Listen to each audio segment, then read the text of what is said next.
എനിക്ക് തോന്നുന്നു സീരിയലിലെ പുതിയ കഥാപാത്രമാണ്. അതെ അതെ തീർച്ചയായിട്ടും സീരിയലിലും ആദ്യമായിട്ടാണ് സീരിയലിലെ പുതിയ കഥാപാത്രം. ഓൾറെഡി മുന്നേ ഒരാൾ ഈ ഓട്ടോ ഷാജി ചെയ്തിരുന്നു. പിന്നെ അത് റീപ്ലേസ് ആയിട്ട് വന്നപ്പോൾ ഇങ്ങനെ ഒരു ഓപ്പർച്യൂണിറ്റി വന്നപ്പോൾ ഞാനത് എനിക്ക് തോന്നുന്നു സീരിയൽ ജീവിതത്തിലെ തുടക്കം തന്നെ ഏഷ്യാനെറ്റിലായില്ലേ? അതെ ഏഷ്യാനെറ്റ് എന്ന് പറയുന്ന ഒരു ബ്രാൻഡാണ്. തീർച്ചയായിട്ടും ഏഷ്യാനെറ്റ് തുടക്കം കുറിച്ച ആൾക്കാർക്കൊക്കെ നല്ല ഭാവിയാണ് പിന്നീട് ഉണ്ടായിട്ടുള്ളത് അല്ലേ? അങ്ങനെ ആവട്ടെ.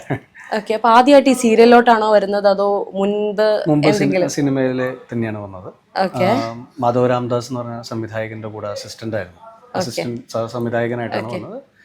ഇളയരാജ എന്ന് പറഞ്ഞ ചിത്രത്തിൽ കൂടെ. പിന്നെ അത് കഴിഞ്ഞ് നിരവധി ചിത്രങ്ങൾ ഞാൻ തന്നെ നായകനായിട്ട് ഒരുപാട് പടങ്ങൾ ചെയ്തു. ഇപ്പോൾ ഏഷ്യാനെറ്റിൽ പവിത്രം എന്ന് പറഞ്ഞ സീരിയൽ ചെയ്ത സംവിധായകൻ സുനിൽ കാര്യമായിട്ടായിരുന്നു. പുള്ളിയുടെ ഒരു സിനിമ ഉണ്ടായിരുന്നു പിക്കാസോ, പകിടയൊക്കെ ചെയ്ത ഡയറക്ടറാണ്.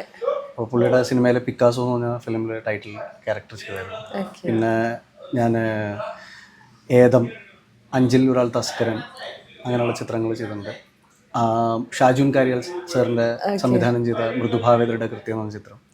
ഇപ്പോൾ റീസെൻ്റ്ലി ദിലീപേട്ടൻ്റെ പടത്തിലൊരു നീക്കം എന്ന് പറഞ്ഞ പടം, ജഗൻ, ഷാജി കലാസറിൻ്റെ മോൻ്റെ ജഗനിലൊരു വേഷം, ആ പടത്തിലൊരു വേഷം ചെയ്തിട്ടുണ്ട്. പ്രതിച്ഛായയിൽ ചെയ്തായിരുന്നു.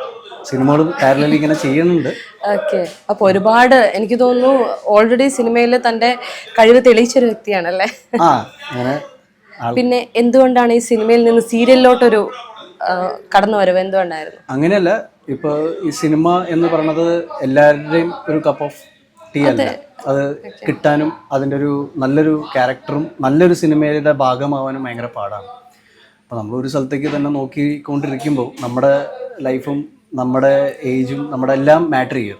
നമ്മളത് എപ്പോഴാണ് കിട്ടാമെന്ന് ആലോചിച്ചുകൊണ്ടിരിക്കാൻ പറ്റില്ല. അപ്പോൾ നമ്മൾ എല്ലാ പ്ലാറ്റ്ഫോമും ഒരേപോലെ തന്നെയാണ് കാണുന്നത്. ഏത് സ്റ്റേജിലായാലും നമ്മൾ പെർഫോം ചെയ്ത് കാണിക്കുക എന്നുള്ളതാണ്. അപ്പോൾ സിനിമ സീരിയൽ എന്നില്ല. ഓക്കെ, അതിലുപരി കലാകാരൻ എന്നുള്ളൊരു തന്റെ കഴിവ് തെളിയിക്കുക എന്നാണ്. എനിക്ക് തോന്നുന്നു ഒരു പക്ഷെ എല്ലാവരും ഈ സീരിയലിലോട്ടൊക്കെ കടന്നവർ നടത്തിയ എല്ലാവർക്കും ഒരു സ്വപ്നം എന്ന് പറയുന്ന സിനിമയായിരിക്കും. അപ്പൊ സിനിമയിലോട്ടുള്ള ഒരു സ്റ്റെപ്പിംഗ് സ്റ്റോൺ എന്നുള്ള രീതിയിലാണ് പലരും സീരിയലിലോട്ട് കയറുന്നത്. പക്ഷെ ഇവിടെ ശരിക്കും പറഞ്ഞാൽ തികച്ചും വ്യത്യസ്തമായ ഒരു കാഴ്ചപ്പാടും ഒരു കലാകാരനായി അറിയപ്പെടണം എന്ന് ആഗ്രഹിക്കുന്ന ഒരു വ്യക്തിയാണ് അല്ലേ? അല്ലെങ്കിൽ ഫിലിമിൽ കയറിയ ആൾക്കാരൊക്കെ വീണ്ടും അവിടെ ഇനിയിപ്പോ ഫിനാൻഷ്യലി സ്റ്റെബിലിറ്റി ഇല്ലെങ്കിലും കുറച്ച് സ്ട്രഗിൾ ചെയ്താലും അവിടെ തന്നെ നിന്നിട്ടാണ്. അങ്ങനെ ആയി പോകണ്ടെന്ന് വെച്ചിട്ടാണ് നമ്മൾ ഏത് പ്ലാറ്റ്ഫോമും യൂസ് ചെയ്യണം എന്നുള്ളതാണ്.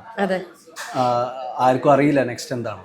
അപ്പോൾ ഒരുപക്ഷെ വീണ്ടും ഇത് തന്നെ എന്നെ വീണ്ടും സിനിമയിലേക്ക് കൊണ്ടുവന്നാലും അപ്പോൾ എന്തും നമ്മുടെ ഒരു പ്രതീക്ഷ, ഹോപ്പ് എപ്പോഴും വെക്കണം. അത് 1% ആണെങ്കിലും. ഇപ്പൊ ഫിലിം എന്ന് പറഞ്ഞൊരു ലക്കാണ് നമ്മൾ അല്ലേ? ഫിലിമില് എനിക്ക് തോന്നുന്നു ഒരുപക്ഷെ നമുക്ക് അറിയപ്പെടുമായിരിക്കും.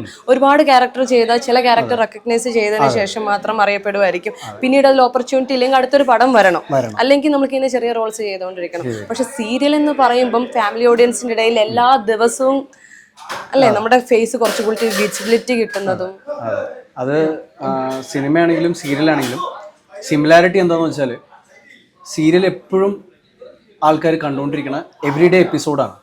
പക്ഷെ സിനിമ ഒന്ന് വരുമ്പോൾ അതിൽ രജിസ്റ്റർ ആവും, സീരിയലാകുമ്പോഴും രജിസ്റ്റർ ആവും. പക്ഷെ അത് നല്ല സിനിമയായിരിക്കണം. സീരിയലായാലും നല്ല ചാനൽ, നല്ലൊരു പ്ലാറ്റ്ഫോം, നല്ലൊരു ഇതാണെങ്കിൽ മാത്രമാണ് നമ്മളെ അറിയപ്പെടുന്നത്.